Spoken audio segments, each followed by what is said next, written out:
Right. Oh, coming in. Welcome to Grumpa's workshop, take 2. Where are we up to? Oh yes, I promised you a walk around the workshop to see where I'm up to and maybe chat about what we're doing going forward. So, in spite of the heat, God, it's hot. Ah, that's nice. I've been preparing some B-roll, I think it's called, and a voiceover narration, which were 2 things I've had to learn pretty quick, so let's roll. So let's have a quick gander around the outsides to give you an idea. Here's the front view. Bottom of the door needs a bit of power washing, Grumpy. And looking to the side and rear. This is the bit that gets all the weather. Looks pretty, just ignore the state of the door, that's for replacing shortly. And to try and cut down on the condensation running down the insides, I decided to dry line it, and so I didn't lose too much elbow room on the inside. It's just a single skin of Baltic birch plywood, 12mm I think, and then I've spray mounted some of the radiator insulation foil on the back side, and then the whole thing's pinned to the wall with these drill through fixings. And of course when I started, all my favourite YouTubers were mad on French cleat tool walls, so I could kill 2 birds with 1 stone. On top of the 12mm ply, I applied the 18mm ply French cleats, and after a brief period of just trying to screw things to the cleats, I added the 6mm ply to give it some form of stability once the thing was on the wall.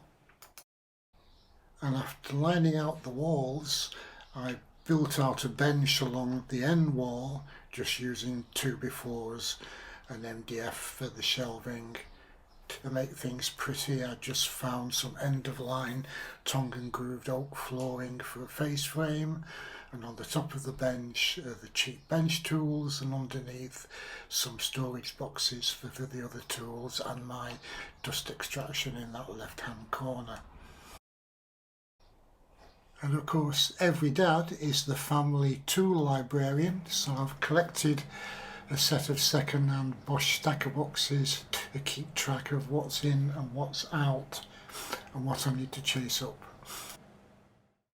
And pride of place in the middle of this back bench is my drop-down product photography table in the form of a Murphy table, currently minus its legs and with temporary supports, and a plastic infinity scoop goes on this for my product shots.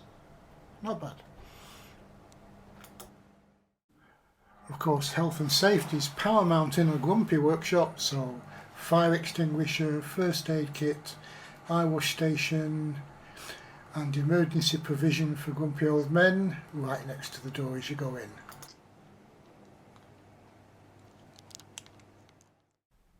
So when I started, what was fashionable on YouTube was these all-in-one workbenches, and I had to downsize that somewhat to enable to fit these power tools on a trolley that I can pull out and then push back against the back wall to get the car in bad weather.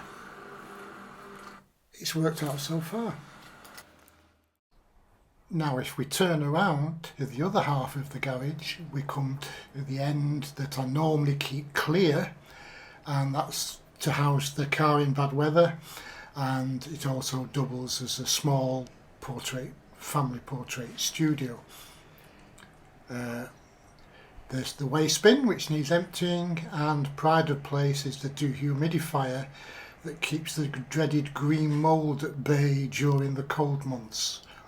Insulation on the door, and you can just above in the roof space see some of my soft boxes, and then down this side repurposed IKEA shoe caddies which take all my photography accoutrements and my cheap Chinese lights, which will be popping up in a second. There we go. Now I'm sure I can hear you wondering how I fit a car in just half of this single garage. Maybe you think it's magic. No, it's not magic. I cheat. I use a smart car.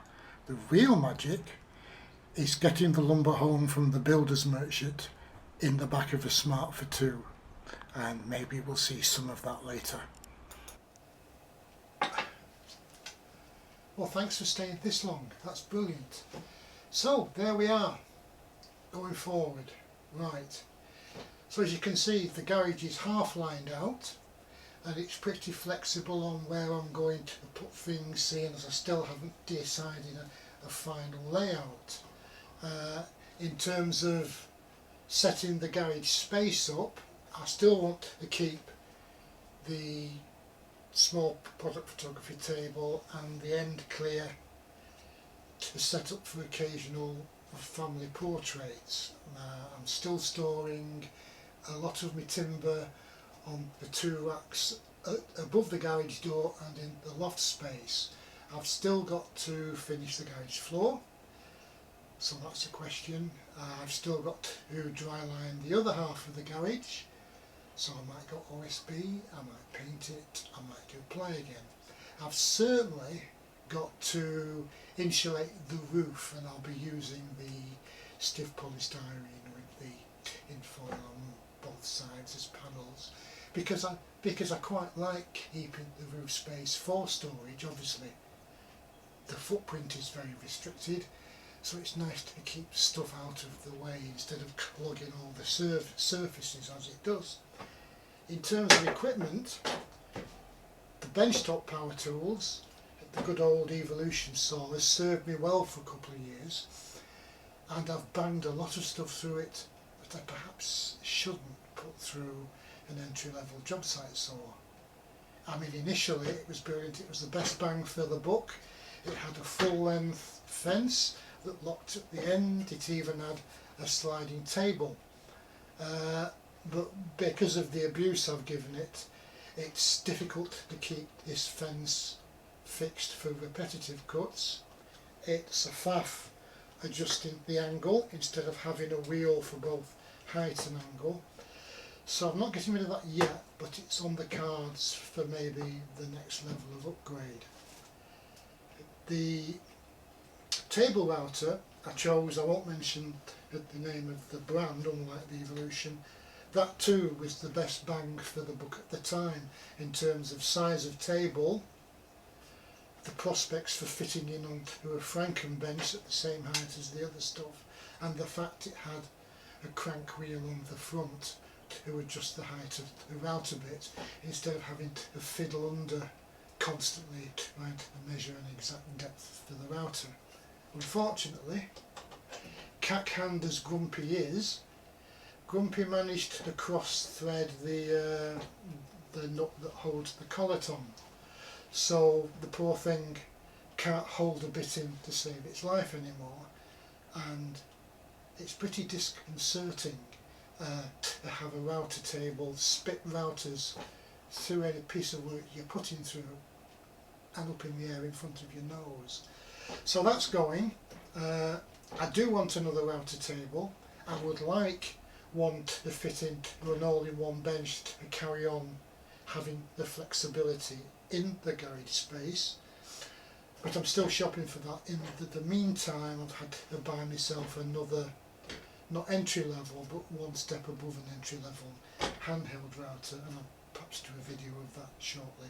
That'll be the lender of Dad's toolbox library. In terms of jointer planers, I didn't get a lunchbox planer because I didn't want to get the middle-size combi planer thicknesser because I wanted a larger one. So I thought initially get the smaller planer jointer and then get a bigger lunchbox later. The planer joiner, as is its wont for this size and type, has an absolutely rubbish guard and an absolutely rubbish 90-degree fence. I'm not wanting to get rid of that just yet because it doesn't take up a lot of space, but I need to fix that fence. There's plenty of guidance on the internet and I've already got a fence picked out, so that might be a video going forward. on my left shoulder, the work zone bench press drill has served me mightily. It's got the usual frustrations of all bench press drills. The table's too small and it's a faff changing the belts for changing their speed, so it's on one speed, and I've nearly finished upgrading a table and movable fence for it, so that'll be keeping going forward. On this side, the entry-level scroll saw is still a question for me, not because of quality, because even the entry-level scroll saws seem to be fit for purpose. It's Grumpy that can't, you know, follow a line, follow a guide using a scroll saw. I've had better luck with the little toy bandsaw, in spite of the fact that I've had two dodgy ones in a row. This one I'm now getting to terms with, and I can cut straight lines with it, but it has the restrictions on the throat height and the depth.